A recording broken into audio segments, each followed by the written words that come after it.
Ciao, voglio raccontarvi un aneddoto capitato qualche giorno fa.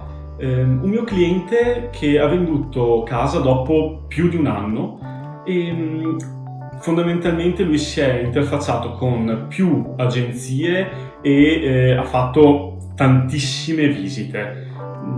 Ora, un immobile come il suo tendenzialmente viene venduto in 5, massimo 7 mesi. E quindi cos'è che è capitato?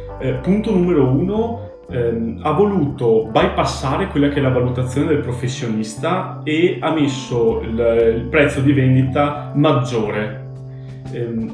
Tenete presente che il prezzo di vendita della valutazione corretta dovrebbe essere fatto sugli immobili già venduti e non su quelli che sono in vendita, magari che troviamo sui portali immobiliari.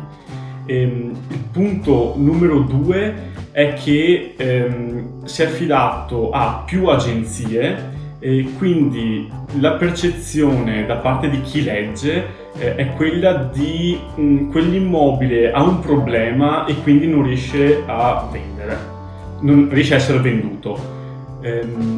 Quindi il risultato cos'è? Ci ha messo tanto tempo e l'ha venduto al prezzo che avevo consigliato all'inizio. Quindi cosa è successo a lui? Ha fatto tante visite per niente, per dopo capire che effettivamente il prezzo corretto era quello consigliato da subito. Poteva evitarsi molte visite, molte via vai di persone per casa e vendere in pochi mesi. Era molto più semplice.